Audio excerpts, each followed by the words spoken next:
হেই, guess করুন তো কোথায় যাচ্ছি। তো যাচ্ছিলাম হচ্ছে ভালুকার বিভিন্ন পার্কে। তো অনেক প্ল্যান করে করে যাব যাব ভাবছিলাম, তারপর বাসে করে ভালুকা নেমে ওইখান থেকে অটো নিয়ে সোজা চলে গেলাম গিররণ্য পার্কে। গিররণ্য পার্কের এই রাস্তাটা একটু ভালো ছিল, বাট আসার সময় যে রাস্তাতে এসেছিলাম একটু ভাঙা ছিল। খুব সম্ভবত 2 কিলোমিটারের মতো আর কি যেতে হয় অটো দিয়ে। 2 কিলোই না 3 কিলো ঠিক খেয়াল নেই। আপনাদের পার পারসন মাথা পিছু 60 টাকা করে ভাড়া নিবে। তো আমরা দুজন গিয়েছিলাম, রিতম তো কুলেই ছিল, 120 টাকাও নিয়েছিল অটো। আর গাড়ি ভাড়া অ্যাজ ইউজুয়াল যেটা হয়। তো এখানে বানরও ছিল কিছু বসে, বানর দেখছিলাম, আবার কিছু কিছু ধান খেত, ভালোই লাগছিল। তারপর খালি অপেক্ষা করছিলাম যে কখন আসবো। তারপরে এই তো গ্রিন পার্কের রাস্তা ধরে আমরা এসে পড়লাম। আমার বাবার সময় তো বড় খুশি, মানে বিশাল খুশি বলার বাইরে ওখানে যে, কারণ সাধারণত বাসাতেই থাকে আটকা জায়গার মধ্যে, আর নাহলে ময়মনসিংহে পার্কে। তা আমরা এদিন চলে গেলাম, প্রচুর রোদ ছিল। তো এটা ছিল মেন গেট। মেন গেটের বাচ্চাদের প্রবেশ ফি ছিল না, মানে ফ্রি ছিল। আর বড়দের প্রবেশ ফি ছিল 100 করে। আর বিভিন্ন রাইড ছিল ওখানে, রাইড ভিত্তিক টাকা ছিল। ওখানেও কিডস জোন ছিল, মানে প্রবেশ ফি ছিল 350 টাকা। আর বিভিন্ন রাইডসের আলাদা আলাদা প্রাইস ছিল। তো আমরা এখানে প্রবেশ ফি 200 দিয়ে চলে গেলাম, দুজনের 100 টোটাল 200। তারপর এখানে যাচ্ছিলাম, তো কিডস জোনে ভাবলাম পরে যাব, কারণ আগে প্রীতমকে নিয়ে গেলে এখান থেকে বের হতে চাইবে না। তো সম্পূর্ণ ঘুরলাম। আমার বেসিক্যালি টার্গেট ছিল রাইড না, মানে ছবি তোলা। মানে কোথাও গেলে আগে থেকেই আমার মানে ছবি তোলার প্রতি খুবই নেশা। আর আমার বাবার বাবাও খুব সুন্দর ছবি তুলে দিতে পারে আমাকে। আর ও এখানে দেখাচ্ছিল রিতম সোনা যে ওখানে যাবে। তো আমি ভাবলাম যে না, পরে যাব, কারণ এখানে ঢুকলে আর বের হবে না, বের হওয়ার পাত্রই না। তো এখানে বাবাই আর বাবার বাবা বসে কিছু ছবি তুললো। তারপর আমরা ভিতরে চলে গেলাম। মানে ভিতরের দৃশ্যটা খুবই মনোরম, খুবই সুন্দর এরিয়া।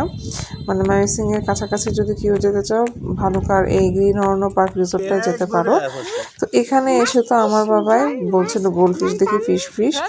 ওখানে ওর ঠাম্মি যে রান্না করে ফিশ, ও বলছিল যে মাছ রান্না করবে, এখান থেকে মাছ নিয়ে রান্না করবে। এখান থেকে মানে ওকে সরানোই যাচ্ছিল না। তো ততক্ষণ আমি ভাবলাম কিছু ভিডিও ক্লিপ নেই, ছবি তুলি। ও এখানে গোল্ড ফিশকে মানে পাথর, তারপরে পাতা এগুলো ছুঁড়ছিল।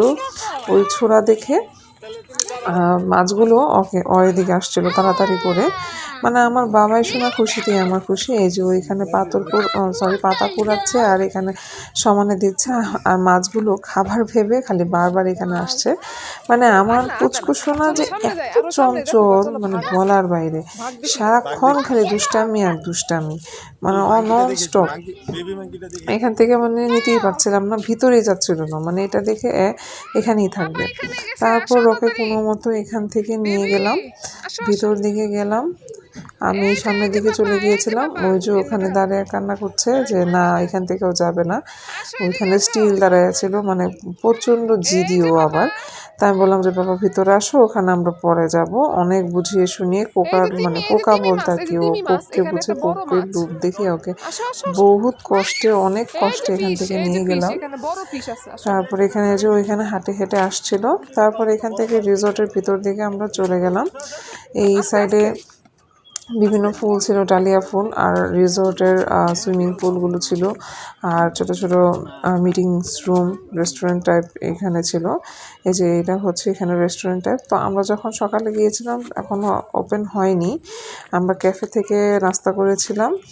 তারপর এখানে আবার বোটে চলছিল। সাধারণত এগুলো চড়েছি, তেমন একটা রুচি লাগে না, যার কারণে উঠি নাই। আর রিতম উঠলে এখান থেকে আর উঠবে না, ওর হচ্ছে এই সমস্যা। তারপর এখান থেকে চলে গেলাম, আর এখানে ছিল বিভিন্ন ফুল।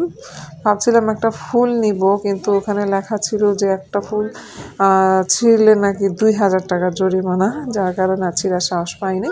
তো ওইভাবে ধরে মনের খোরাক মিটিয়ে এসে বললাম। প্রচুর ফুল ছিল এখানে, বিভিন্ন ভ্যারাইটিস ফুল। এগুলো সম্ভবত ডালিয়া। তারপরে দেখে আমিও ডালিয়া ফুল এনেছিলাম। আর ভিতরে যাচ্ছিলাম, এখানে গাছ ফুল এগুলোতে সুন্দর ডেকোরেশন করেছিল, মানে দেখে খুবই ভালো লাগছিল আমার। আর এখানে যে সানের যে এটা ছিল, রোদটা মিষ্টি রোদ ছিল, একটু মানে তখন ঠান্ডাও ছিল না গরমও ছিল না, দুটার মাঝামাঝি এমন ভিউ। আমি আরেকবার যখন গিয়েছিলাম সম্ভবত নাটোরের লালপুরে একটা রিসর্ট, না ওটাকে কি বলে, কি পার্ক কি বলে, এমন মানে আরো বিশাল বড় এরিয়া নিয়ে কিছুটা এমন ভাইব দিচ্ছিল। লালপুরের কি জানি পার্কটা আমার ঠিক মনে নেই, তোমরা কেউ জানলে কমেন্টে জানিও। তারপর এখানে চারপাশটা ঘুরে ঘুরে দেখছিলাম। আর রিতম তো প্রচুর দুষ্ট, মানে এক জায়গায় দাঁড়ালে আরেক জায়গায় যাবে না, মানে ও ওর মতো স্বাধীন, মানে ও ওর মতো চলবে, ও আমাদের মতো চলবে না, ও যেখানে চলবে আমাদের ওইখানেই যেতে হবে, এমন টাইপ। মানে বাচ্চা কাচ্চা নিয়ে অনেক হ্যাসেল পোহাতে হয়। ওখানে ও পাতা দেখছিল জলের উপরে, ও পাতা ছুটছিল। পরে এখানে এসে ডাইনোসরের এখানে এসে একটু দাঁড়ালো, ওকে দেখালাম যে যে বাবা ডাইনোসর। তারপর এখানে আমরা কিছু ছবি টবি ক্লিক করলাম। আর যেহেতু রোদ ছিল, ওর উপরের সোয়েটারটা খুলে দিয়েছিলাম। আমরা বেসিক্যালি গিয়েছিলাম ফেব্রুয়ারির দিকে, যে কারণে ঠান্ডাও ছিল না গরমও ছিল না, দুটার মাঝামাঝি। তারপর ও এখানে সোয়েটার খুলে জ্যাবরার উপরে এখানে বসবে, তো জ্যাবরার এখানেও বসলো, ও প্রচুর খুশি। তারপর কিছু ছবি টবি তুললো, ছবি টবি তোলার পরেও আমরা আবার গেলাম সামনের দিকে। এখানে ভূতের বাড়ি ছিল, আরও আদার্স ছিল, বেশিরভাগই মানে ভুলে নাই। আমরা গিয়েছিলাম 10টার দিকে, তো এগুলো বেসিক্যালি নাকি ওপেন হয় সন্ধ্যার দিকে বা বিকাল 4টার পরে নাকি। তো এখানে আমরা ভাবলাম যে যাই উঠি। এখানে ফার্স্ট টাইম উঠতে চাই না যে এত কষ্ট করে উঠবো, কিন্তু না, ওঠার পরে যে দৃশ্যটা দেখলাম, মানে পুরো রিসর্টটা এখানে উঠলে না উঠলে বুঝতেই পারতাম না, এত সুন্দর ভিউ দিচ্ছিল, পুরোটা রিসর্টের ভিউ পাওয়া যাচ্ছিল, এত সুন্দর বলার বাহিরে। চারিদিক শুধু সবুজ আর সবুজ, মনে হচ্ছিল যে ম্যানগ্রোভ বনভূমি পুরোটা এরিয়া দেখা যাচ্ছিল। আর ওইখানের ওই সাইডটাতে ওরা হরিণ আরও আদার্স পশু পাখি পালে। তো এখানে হচ্ছে ভূতের বাড়ি, এটাও ক্লোজ ছিল, যে কারণে যেতে পারি না। আমার খুব ইচ্ছা ছিল এই ভূতের বাড়িতে যাওয়ার, কিন্তু ক্লোজ, কিছু করার নাই। তারপর এখান থেকে সোজা চলে যাচ্ছিলাম খেতে, খিদা লাগছিল, রেস্টুরেন্টগুলোও খুলে নাই, তো আমরা ভাবলাম যে ক্যাফে থেকে খেয়ে নিই।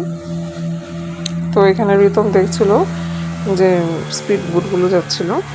তারপর এখান থেকে আমরা সোজা চলে গেলাম ভিতরে রিসর্টের দিকে।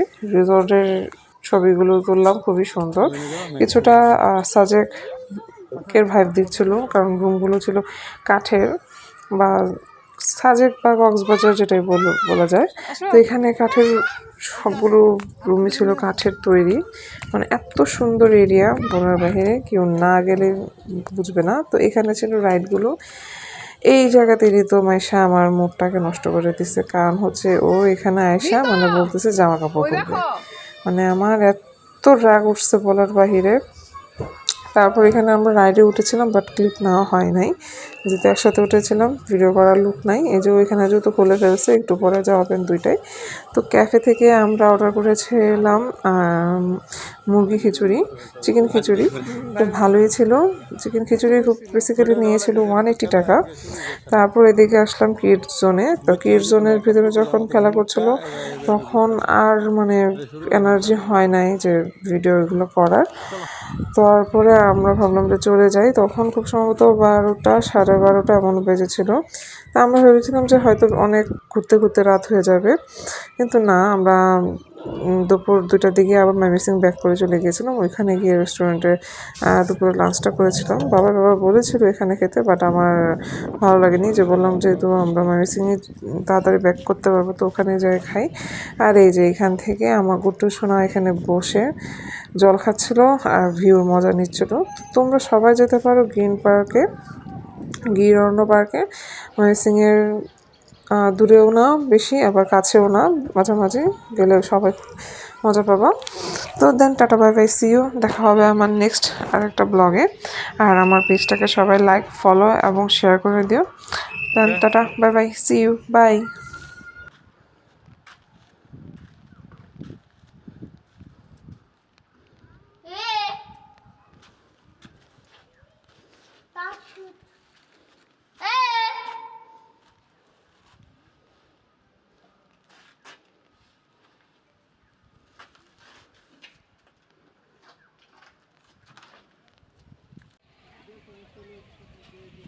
আরো বড় করে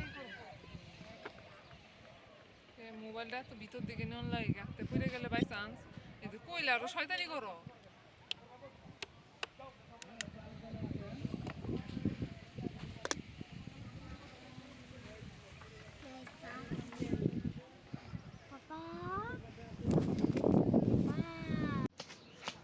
আসো আসো আসো